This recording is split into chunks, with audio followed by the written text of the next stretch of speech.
What's up, guys? This is Emmanuel with Football Club Magazine, and we're very excited because today is the first episode of the Football Club Magazine podcast, and we have two great people that will be joining the show, in Jon Bakero and Ryan Lee, and I'll let them introduce themselves.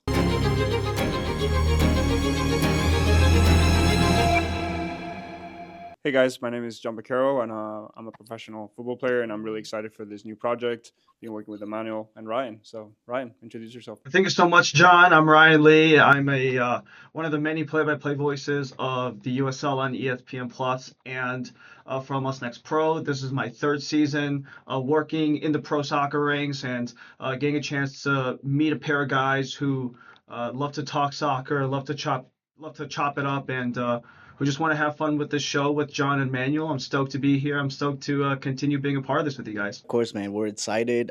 We got a lot of cool things coming on throughout the season. We have a lot of soccer going on in the U.S. We have regular seasons. We have USL, MLS. We have college soccer. We have the World Cup coming up. So we'll be bringing you all the coverage, entertainment, interviews, and all the good stuff that we ourselves very much enjoy. But yeah, let's go ahead and get started. We'll start by talking about the relegation and promotion news that the USL recently announced. So Ryan, let's start with you. I mean, I know you got a little bit of insight on this. So I actually started off with the statement that USL posted a week ago and kind of wanted to touch on some of the big points that was really emphasized by the USL as a whole, talking about how this is going to really help the long-term vision of the men's game, how they want to focus on community building, especially, John, you live in one of those with Charlotte, how they are in soccer right now.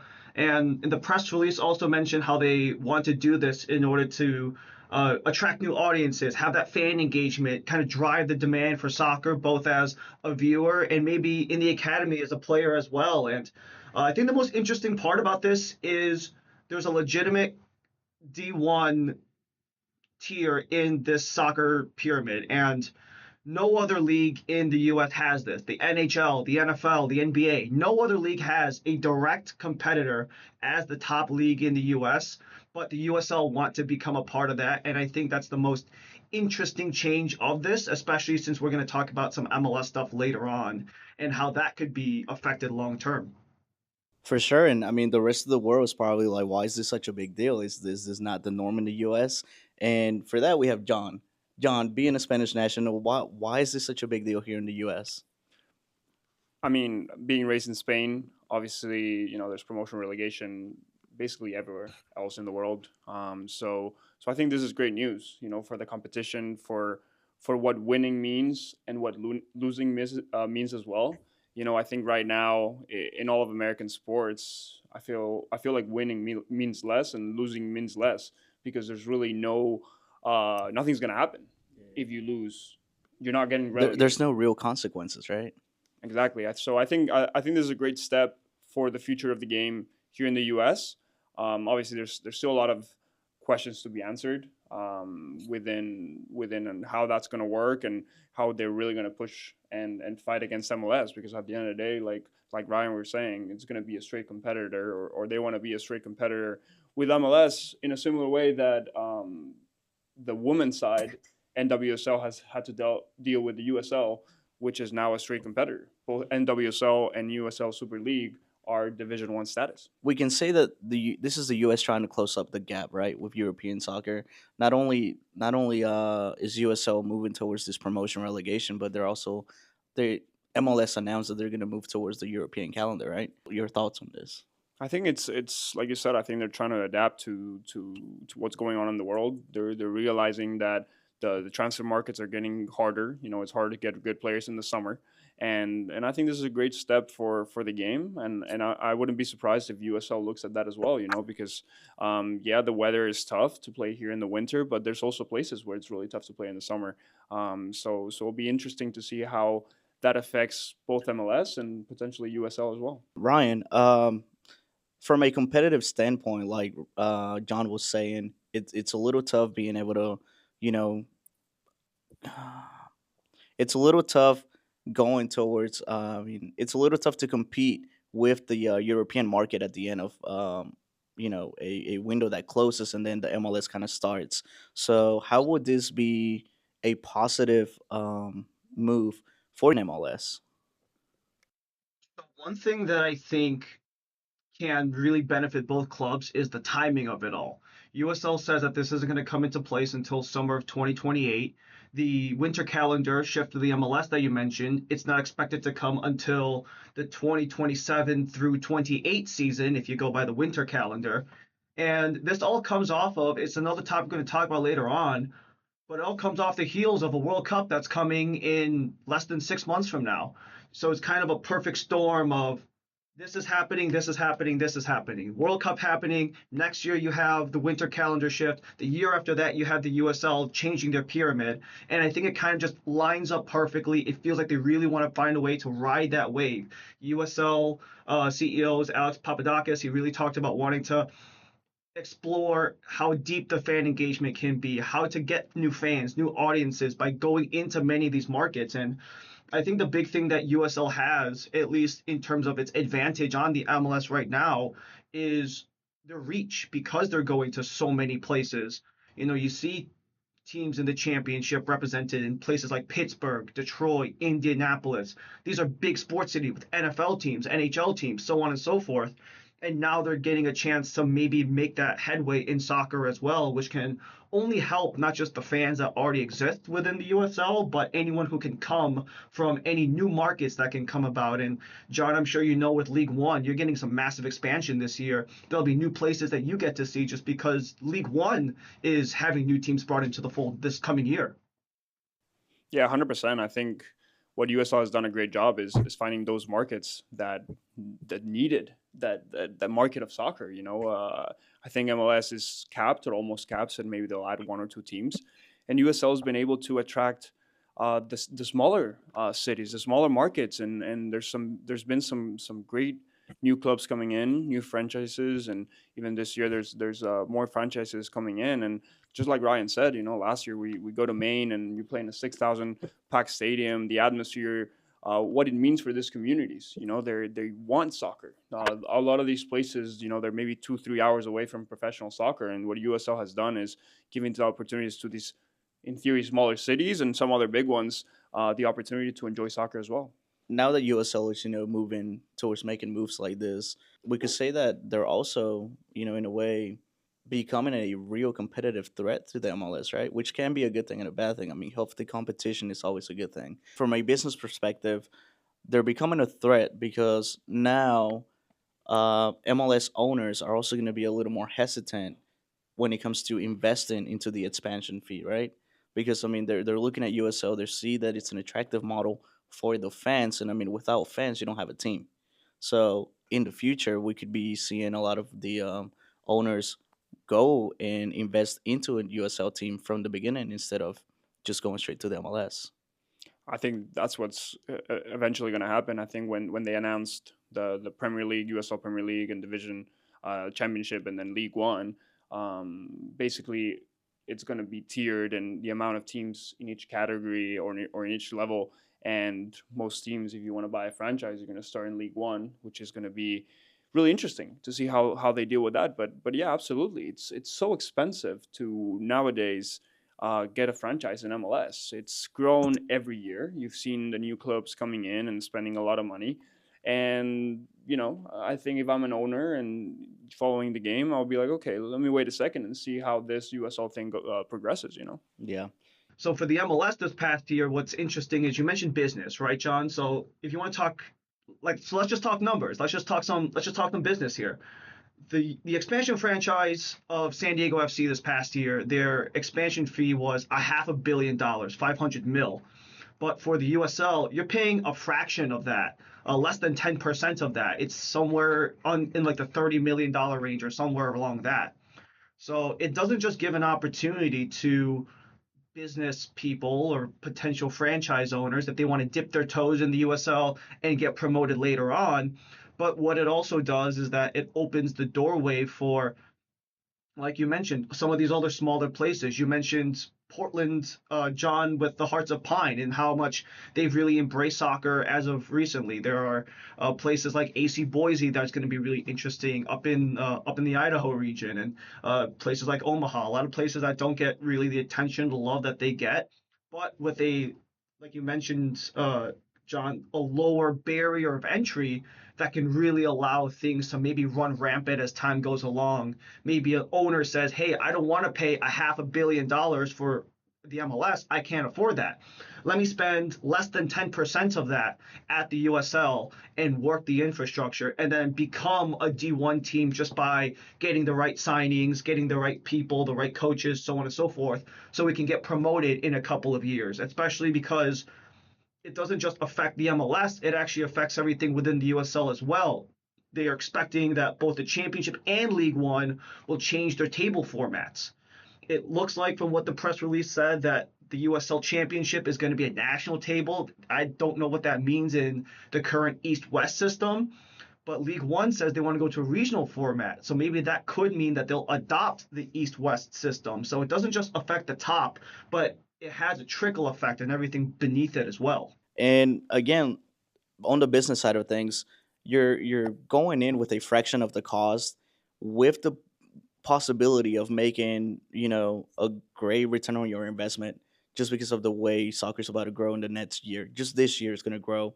The curiosity from kids is going to spark with the World Cup here, and then we have the women's World Cup coming up too here in the U.S. So yeah, I mean, definitely a real threat on the on the business side of things for the MLS.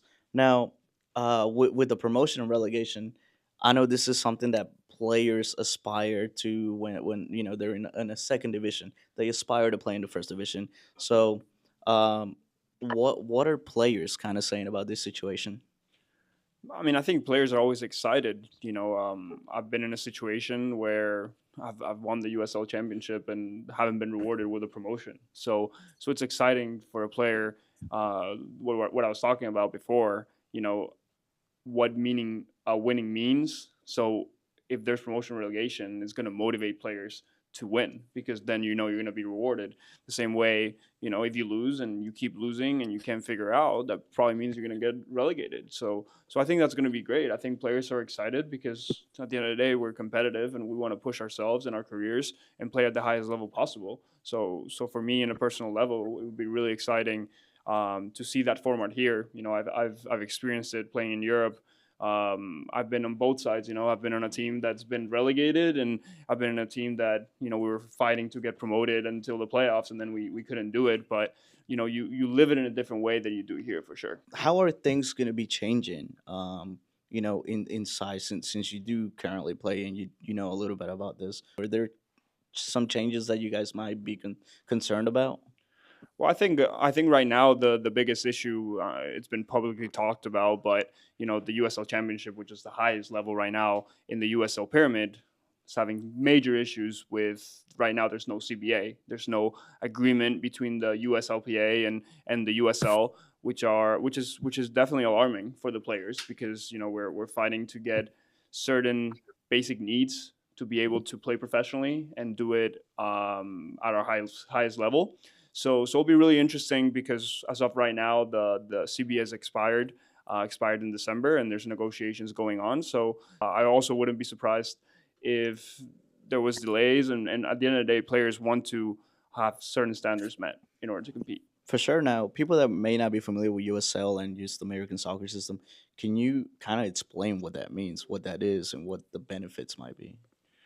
Well, right now, what we're fighting for is a minimum pay, health benefits. Right now, most teams don't offer health insurance. The minimum salary is what it is, but we're always fighting to have salaries that are worth what we believe we bring to the table and what we are generating. Because at the end of the day, it's like everything, right? You want to be compensated for what you think you're worth, and that's the tension right now between the league and the USL players. Because we're fighting for all these things, which we believe are we at least deserve. And if they want to continue to grow the game and if they want to benefit from sponsorships and all the money that's coming in, we want to fight, to be able to be compensated as well. Brian, being on the talking side of things and journalistic side of everything, have you heard anything about this? Any concerns? I don't have anything based on this issue in particular, but what I have dug up is other examples of this happening as recently as within the last 3 months. So this actually happens. I'm going to cross sports a little bit here, but the Pro Hockey's Player Association, they're responsible for lower tiers. Your American Hockey Leagues is your second tier. Your East Coast Hockey League is your third tier. And the East Coast League, the ECHL, they actually went through the similar dispute just as recently as right before Christmas because they had issues with medical, they had issues with travel, with pay, with equipment like helmets and pads not being sized correctly, or maybe they're used, not freshly distributed.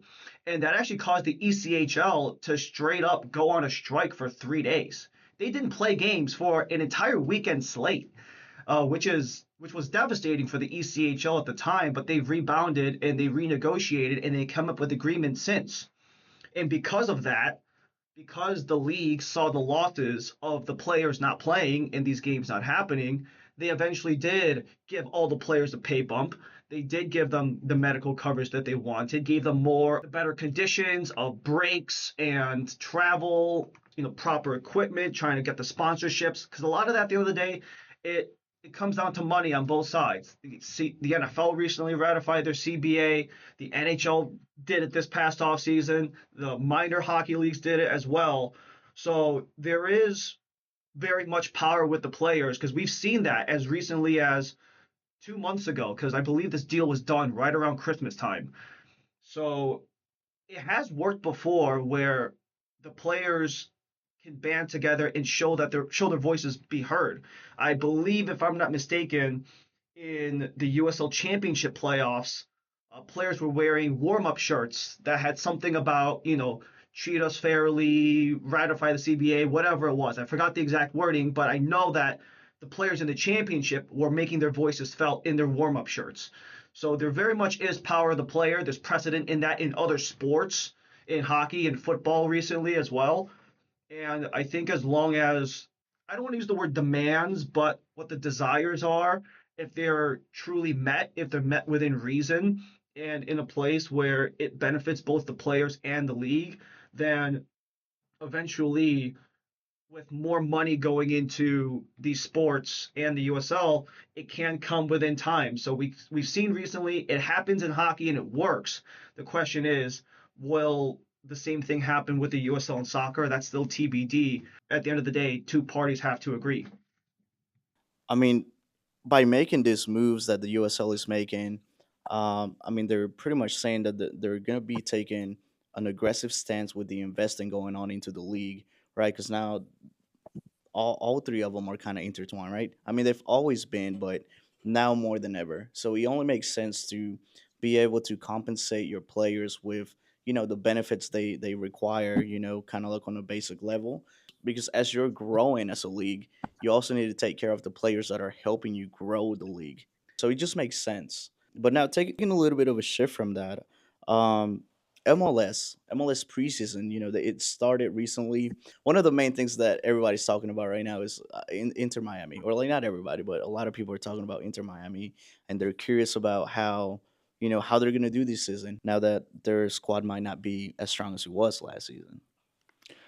I think it'll be interesting to see, but I think they've done some really good signings. I think uh, obviously having Messi is an X factor, and then new goalkeeper, new striker.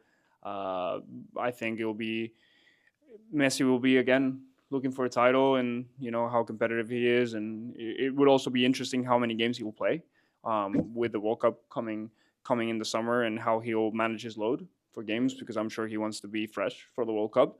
So it'll be really interesting how the first half of the season goes with MLS and also the other teams. I feel like the league has grown so much, and there's so many good teams that can push for that title.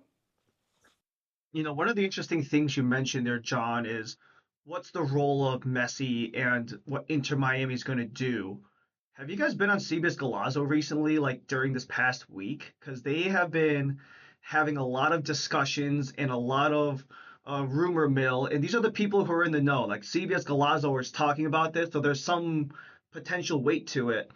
But they've been saying some things about how um, Messi's boyhood club back in Argentina, the Newell Old Boys, they might be trying to push him back home to Argentina. He is with Inter Miami until 2028. They did sign that deal with Messi and Beckham. You mentioned goalkeeping for Inter Miami, John. That's Dane St. Clair, who is the reigning goalie of the reigning goalkeeper of the year and most likely Canada starter when the World Cup starts. But then you also have holes to make up because Jordi Alba and Busquets, they had their swan song in the MLS Cup. But if everything that we just talked about, everything that we talked about in terms of business, in terms of expansion and growth, if these supposed reports by CBS Galazzo are true and there are other clubs potentially trying to sway Messi, that is a seismic shift, not just in Inter Miami's eyes, but the entire league's eyes, the entire American soccer landscape's eyes. Everything shifts if any of that does come to fruition. But they have tried to find ways to complement other pieces where they maybe have not had that same strength that Inter Miami had just because of who they lost, not due to any signings or trades, but just some of their veterans hanging them up. Yeah, I think it's really interesting, Ryan, what you're talking about. I think it was really interesting in the postseason, once the playoffs came. How they were able to bench Suarez. I think that caught a lot of people by surprise because everyone's like, oh, Suarez and Messi are always going to play just because of his name. But they took a chance on a young kid and he performed and he stayed on the starting 11 um, throughout the playoffs. And it will be really interesting to see how they're able to build a new team without Busquets and Jordi Alba.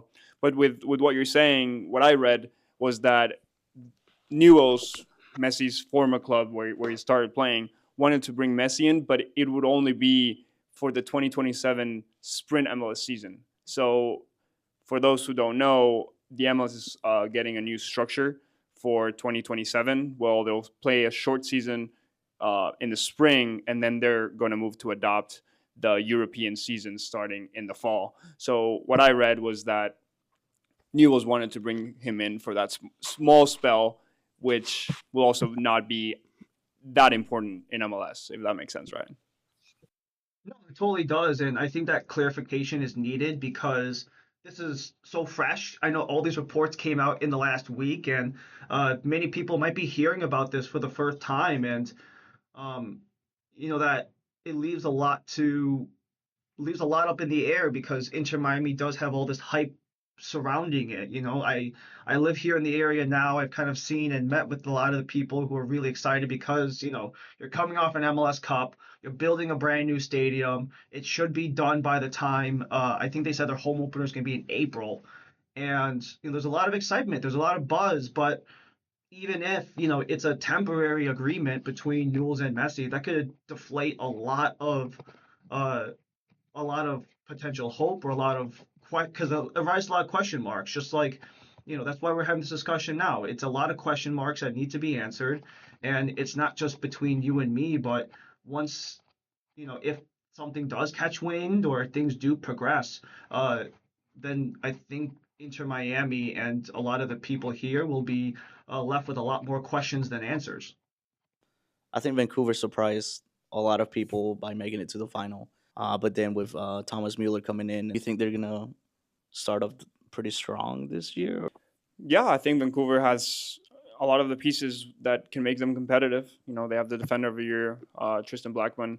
I think even before Mueller came in the summer, they were doing really well. Brian White getting called up for the national team.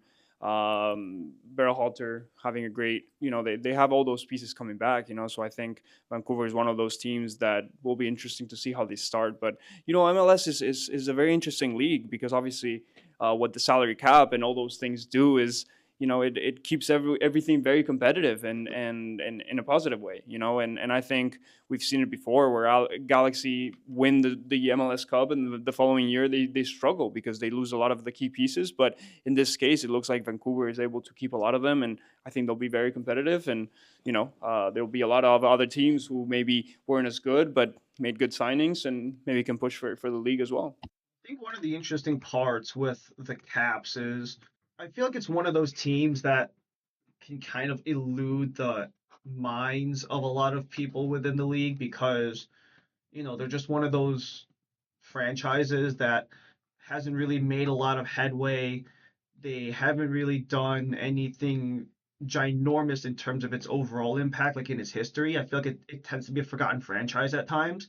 But when you have the season that they had, they had take it for what you want it to be. But at the end of the day, they had the most all stars of everyone in the league. They have a young rising star in the national program with Sebastian Berhalter. They've been able to get a lot of really good talent, a lot of American talent actually, which I think kind of helps not only with the Caps but the U.S. national team. I think in a way they're kind of getting attention from each other. The success of the Caps got some attention from the national team. They performed well at the national team, so that goes back to the Caps, especially with how good Sebastian Berhalter was in the Gold Cup. And I think that kind of it becomes a cycle at the end of the day, right? And then you have Thomas Mueller, and that becomes not just a body, but that becomes a mind, which I think is a huge thing in this sport that a lot of people really underrate, is how great some of these minds are. And it's and for Vancouver, they have all the pieces to run it back. The big question is what's going to stand in their way. Let's not forget about Charlotte FC. They actually did something that they set as a goal. They said we're gonna end up in the top four, and be competitive in the playoffs, and they actually pulled it off. So they're doing it. They're pulling it off by not having any superstars. I mean, of course they have Saha, but when I say superstars, I mean like it's just hard competing with teams like LA, Seattle, LAFC. San Diego. So, yeah, San Diego. Like, if you're a superstar player, you want to go to a city like that. And I think Charlotte's doing a good job at being able to do that, just like Columbus has been able to do that for a really long time, and Cincinnati, and they've been able to stay competitive. So, and us living in Charlotte, we do get a lot of insight on this. So, being an unbiased opinion here, what are your thoughts on Charlotte this season? Charlotte's been a really interesting case because they've been first round exits each of the last 2 years. But I think when you have such a new team, it's about finding the building blocks, right? It's just about getting your footing off the ground and really trying to find a launching point for that. And they made some really solid headway in multiple aspects, whether if it's a couple deep runs in the Open Cup. Now you have this farm system in Crown Legacy that has produced a lot of really good young stars like Ajamong, like you mentioned. And with everything, the potential is absolutely there. I think it's just a lot of, you know, what can you do with what you've got? And when you kind of lose one of those big pieces like Ajamong, they cooled off quite a bit towards the end of the year, if I'm not mistaken. And replacing someone of that caliber, of national team caliber, is difficult for anyone to do. I feel like a lot of Charlotte is going to be dependent on how Crown Legacy does in Next Pro. No, just being here in Charlotte, obviously, it's really exciting to follow the team and see what they're doing. I think the coach Smith has done a great job with um, building a hard team to beat. And I think last year in the playoffs, it was tough against a really good NYCFC team, but I think they're very competitive because they work together. And in a league where there's a lot of stars, of course, like we talk about, Zaha can be a difference maker. Charlotte FC has a lot of hardworking players with the will and to work, and to work to show their quality in the league. And kind of going off of that, John, you can probably attest to this, but I feel like across all levels, Charlotte, North Carolina as a whole, they just produce, good, like really good team after really good team, strong cultures throughout. you play for one. There's another one that share the same stadium in the Carolina Ascent. You mentioned Charlotte FC, and just how many clubs there are just in that North Carolina region that just all have consistent success year after year. Name the league, name the team. I feel like it's just universal across whatever's in the water up in NC. Yeah, I mean, for me, I love North Carolina. This was my first step here in the U.S. Even in college, he's talking about the professional game, but you see the college teams are here. Wake Forest, UNC, NC State, Duke, UNC Charlotte, UNC Wilmington. They're all really competitive programs, and what I love about North Carolina is that there's so much love for the game. And whenever you go to a professional game, going to Charlotte FC games, there's so much excitement, and I think that's great. Even in the summer, with the Club World Cup, people are really passionate about the game, and I don't know why, but yeah, I think teams here have that hard-working culture, and I think that's something to take a lot of pride in. We mentioned the USL changing the pyramid in the first segment, but when you take that buzz and that excitement and maybe crank it up to 1,000 because you already have that love for the game in the city, how can that grow even further because of what's coming up in the future and what's being come about kind of from an external perspective, more of kind of someone's been like a fan there for their whole lives?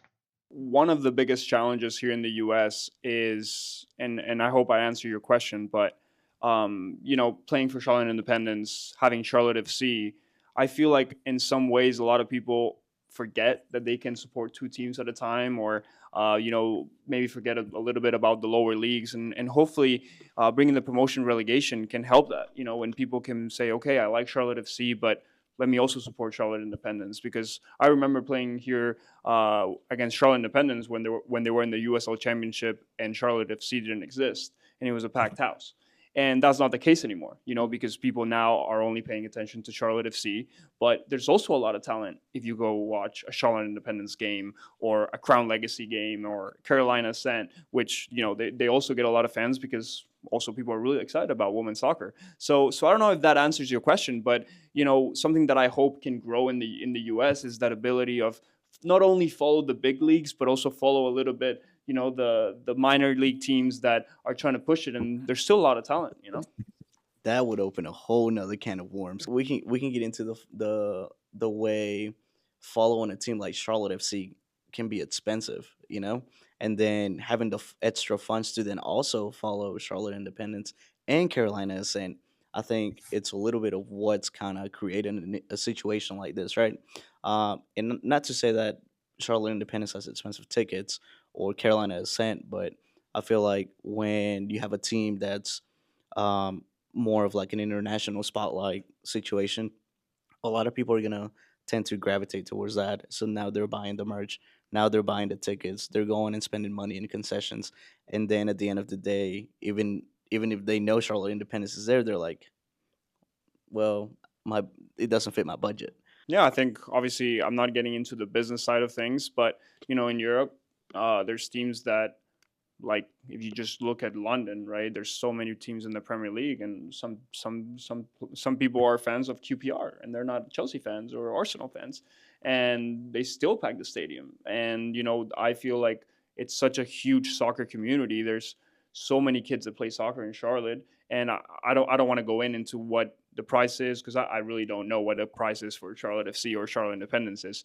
But on a personal level, after not only because I'm playing, what can we do for soccer to grow, and not only so two teams can cohabitate in a city Yeah, but both being supported. yeah, no, I agree. Ryan. You mentioned a lot of stuff there, John, especially because there is that element of it. I think one thing that you kind of mentioned is that there are so many teams, and I think with that, attention can only be split so many times. So that maybe is why maybe the whole being fans of multiple teams is not a very common concept. But in terms of what that fan base can provide, like some of our, I've covered many a Charlotte game, a couple of an Ascent game here and there, and I've watched a whole bunch of the Charlotte FC stuff, and it's very clear that it is a big time, fan base out there. We saw that in the College Cup, like how much people love soccer here. And I think the big component of all of it is with more teams, I think naturally you get more fans. But also when you have this explosion coming in the next 3 years between the World Cup and the MLS change, the USL changing, the Women's World Cup coming a couple of years after that, it's just going to be a kind of like a domino effect that it just doesn't just grow within North Carolina in itself, but every other team within that area, and then you have everything else. They're going to grow respectively. So I think that's the biggest. I think that's kind of the biggest question mark is maybe not spreading the normal fan too thin, but also keeping that engagement and interaction of the community with the sport, if that makes sense. I 100% agree. I think it's all a little bit about pride. I think when I look back to Europe, if you go into the big cities, okay, like this is my team, but then you go into the smaller places and they don't say, "Oh, I'm a Barca Madrid fan," and this is something that has changed in the last 10 years. People are starting to have pride for their local team, and I think that's really great, and that's hopefully something that can happen in the US too, and it happens in smaller markets and it's harder in bigger cities, but you can be a Charlotte Independence fan in Charlotte, just as an example, right? You don't have to follow Charlotte FC because it's the major league team. If you're a Charlotte Independence fan, then that's also great. I mean, I was a Charlotte Independence fan before Charlotte FC, so I mean, I completely agree with you.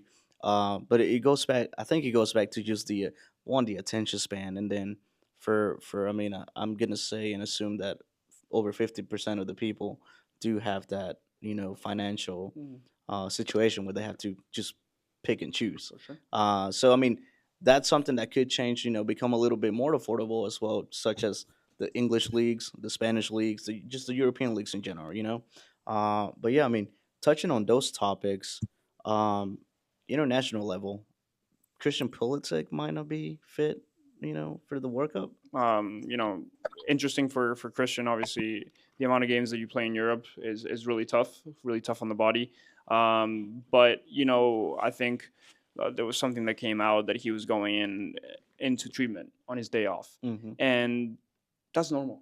That's what professional players do. They take care of their body. Most of these guys at that level, they have their own strength coach, their own physios at home. So for me, it's not alarming that he's taking care of his body. We're in February. There's so much time for him to get to his highest level. And in the European season, January and February is one of the toughest times in the season because you play a lot of games, and then slowly, you're eliminated from European competition. You're eliminated, or you keep winning in your local cups. Towards the end of the season, that's when you're supposed to be at your highest level. Yeah, that December, January, February is normally where players take a little bit of a dip in their performance, and the next couple months will tell how he's gonna show up for the World Cup. One of my biggest thoughts is actually it's actually not it's actually in the form of a question, and this one's a little more kind of directed at John. But you've played on both sides of the spectrum before, being in from Spain, having played here in the U.S. Like just in general, what is maybe some of the biggest differences, whether if it's having to do hydration breaks in the middle of the game, for example, that was a big issue in the Club World Cup, or just the overall summer heat that the U.S. South can have. Like, what are some of those big differences just of playing over there and playing over here that maybe just in general could be the most jarring for maybe someone going stateside, going overseas, for example, in this case? Well, I think there's differences in each country. I think the Italian league is very different to the Premier League, and the Premier League is very different to La Liga, and all those leagues are very different to MLS. I think every country has its own little style, and I would say it's hard for me to compare levels. Right? You can't compare leagues. Everyone's like, "What's the better league? Premier League, La Liga, MLS, all these things." And I think something came out. It's like MLS is 40th and Saudi Arabian League is 12th. And it's like, well, how do you compare that? Because there's quality players everywhere, there's great coaches everywhere. We're in a time and age where everyone is very professional, takes care of their bodies. So it's really hard to compare. And I thought the Club World Cup was a great testament to that. You know, the South American teams won a lot of games. The European teams struggled. And like Ryan's saying, it's very different to play in very humid weather or in very dry weather. You know, when I played in Phoenix, we would play at 110 degrees every summer, and you know, it was okay, right? And I've also lived in Bulgaria, and we were playing in 30-degree weather, and that affects how the game is played, and that also affects how much you can play, and the toll it'll have on your body in some time.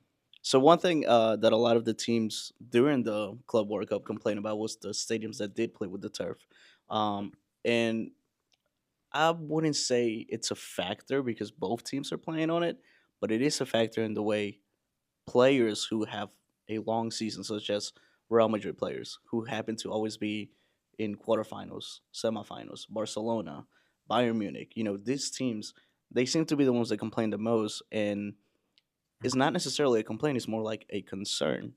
Would it be fair to just kind of even the field whenever they do come? 100%. I mean, I think playing on artificial grass or playing on natural grass changes the game.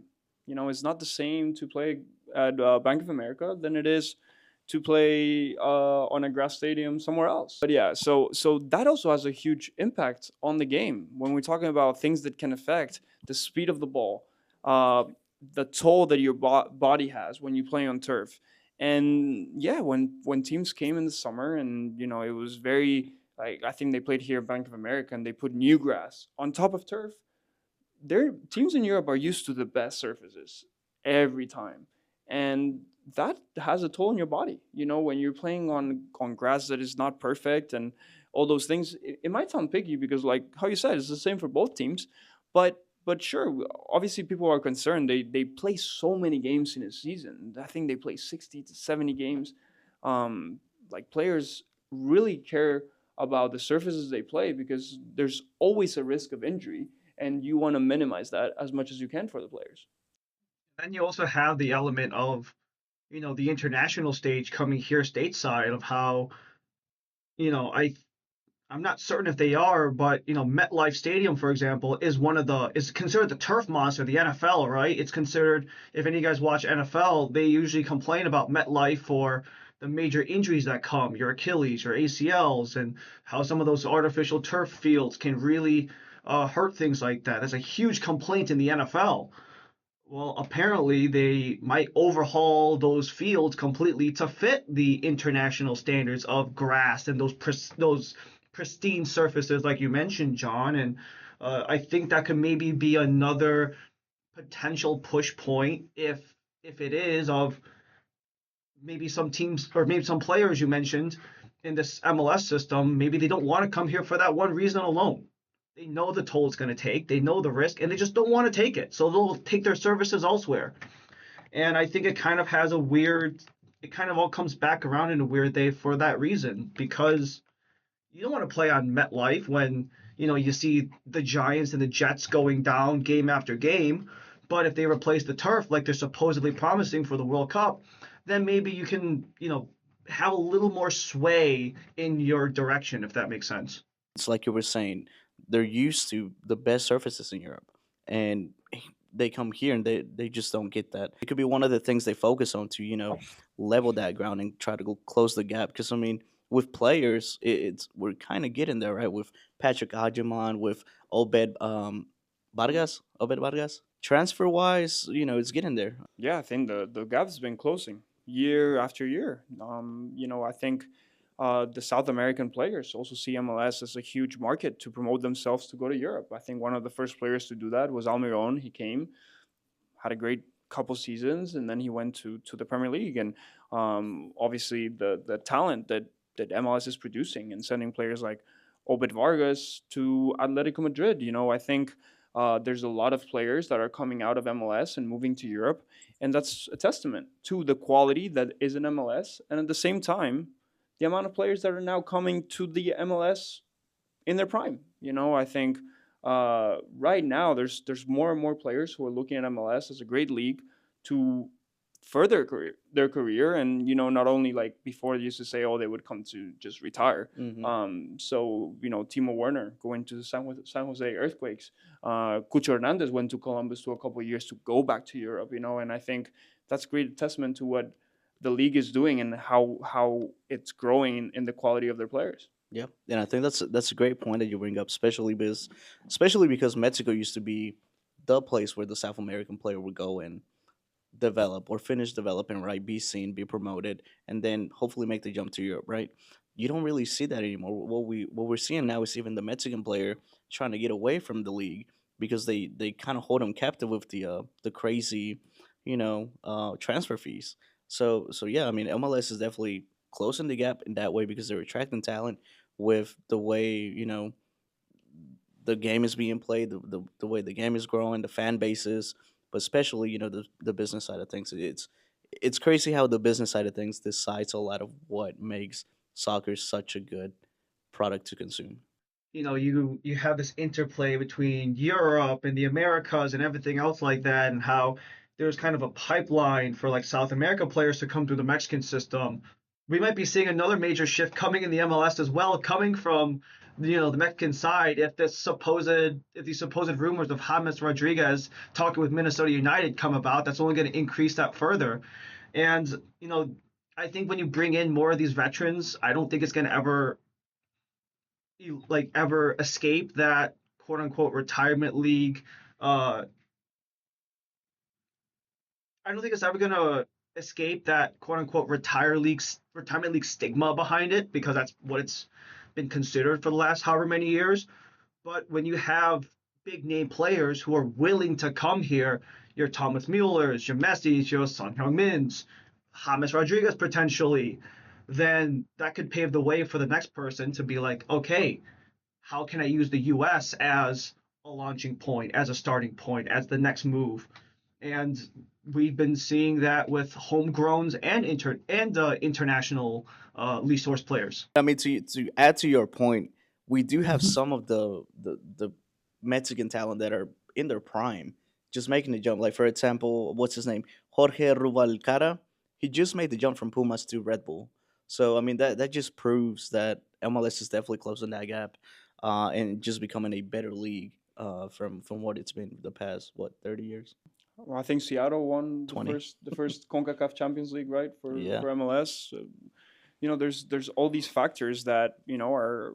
I know there's competition between Liga MX and MLS, and kind of when I was in the league back in 2018, it seemed like all these teams were in Liga MX were far superior, and now MLS teams are competing with Liga MX, and something that will be really interesting too will be like they're working on is bringing Liga MX team and MLS teams to Libertadores. Oh I yeah, think yeah. that'll be a huge step for MLS to be able to compete with the best teams in South America, and that will also help to close the gap. I mean, you have like all these other like created tournaments. You mentioned the CONCACAF Champions League has been relatively new. The League's Cup is only what, 2 years, 3 years in its existence, where it literally directly pits every club from those three countries against each other between Mexico and the two countries of the MLS. So I think when you have that direct head-to-head competition, the players can literally see with their own two eyes, oh, this is what the direction a league is going. This is how good they can be. Let's look into that. Let's see how it goes. And I think that direct exposure helps out too in that aspect. If you want to mention the pipeline from Mexico to the U.S., Emmanuel. Yeah, and I mean, I feel like the Leagues Cup. It's a great competition. It's a great way to see where both leagues stand, right? And I mean, clearly, people can say that it's the travel or just the fact that they're playing in opposing turf, um, all of the games, like. But it doesn't feel that way when you look at the stands. It doesn't feel that way. Cruz Azul came here to Charlotte. You couldn't tell who was a Charlotte fan. It was all full of Cruz Azul fans. Same thing for Monterrey. Same thing for everybody else that's come to play here in Charlotte. So I don't think it's that. I think it's just the MLS just becoming a much more competitive league, being able to attract the talent, and it's just, if anything, Liga MX really needs to catch up. If they want to compete at a high level, they need to figure out, a way on how they're able to attract talent by promising a pathway to Europe instead of becoming the stepping ground to go to the MLS and then go to Europe. I mean, we mentioned a lot about, Liga MX and how they're kind of competing one on one with MLS and all these competitions. But one thing that I think is never going to leave the sport is, controversy and uh, fans showing their voices of displeasure on um, coaches, players, but sometimes it can go to an extent, it can go far. That's going to happen no matter where you are in the world. And, I know there's been a lot of controversy lately with Liga MX about some of the verbal altercations between fans and some of the people within the league as well. I mean, for sure, and I mean, you definitely see that with the situation with Matsimi, right? And his kids being bullied and experiencing racism at school, and he put out a statement talking about how attacking him as a player is one thing, but like once you start messing with the family, it's a whole different situation. But we've always seen that in Mexican soccer, and that could also be a factor in why players are choosing to not go to a league excessively aggressive towards the players that they're not happy with. Yeah, I mean, I think it's really interesting his case, and then I think it was Ramsey as well. Hmm. He lost his dog and wanted to leave. Obviously, when you leave your country as a player and you move to the other side of the world, there's certain things that you need to change and adapt. And obviously, there's no room for racism, and I can't speak to Maxime. Obviously, if his kids are receiving racism in school, and which I think was the case, that's when as a father, you just take the decision: is it worth it to be here? But I think it's really interesting because for me, I lived in Mexico for 2 years. My dad went to play for Tiburones Rojos de Veracruz in Liga MX back in the day, and my family only has great things to say about Mexico and their people and their experience there. But it's not the same thing for everyone. And it's definitely sad to see players leaving the league because they're not happy with their personal lives. Now that you bring up your dad, when he coached Puebla, right? Yeah. So was it a warm kind of like situation? Well, I think it was a similar time. At that time, there was a lot of players that would go to Mexico to retire, and my dad did that, and then he started his professional coaching career then, and he loved it. My family was really happy there, and the league was good, was competitive. He always talks about how hard it was to adapt to playing in different altitudes, Oh yeah. right, and how that has a very big effect on the competition. So for my family, we only have great things to say about Mexico, but again, it's sad to see players having to leave, to cut their contract short because they can't really find happiness in their personal life. It reminds me a lot of a situation that I relate a lot to the NHL because I'm from Western New York and hockey's very big there. But it actually is reminiscent of a situation that happened this past offseason. Uh, Mitch Marner, he's a guy who's from Toronto, but the fan base, as you mentioned, they got a little too rampant. They got a little verbal. They started to, you know, make comments, whether if it was about him, sometimes about his family, and because of that, he left Toronto, the place that he was born and raised in. He grew up a Maple Leafs fan, but he left the organization because the fans were too much. And then he goes to Vegas, where where the Golden Knights are a really solid team, but you're not going to get that same scrutiny. You're not going to get that same negative effect on your family life, your mental health, everything else of the sort. you know, Racism shouldn't be a place in the game, and respect and sportsmanship should be a two-way street, no matter who it is. But yeah, I mean, you were mentioning the Olympics coming up, and that does make you think a little bit about: are we ready for that? Are we ready for the World Cup? Because then you think about the Copa America final, and it just feels like does the American public security logistics personnel understand the the passion from soccer fans?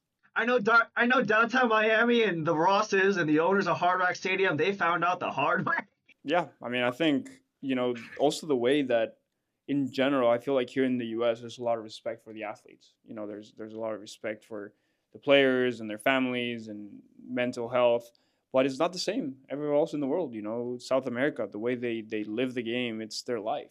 Europe, mm, Africa, Asia, people. This means a lot. The World Cup means a lot for people's lives. So it'll be really interesting to see all those cultures coming together here in the U.S. I have no doubt that from an infrastructure point of view, the U.S. is ready.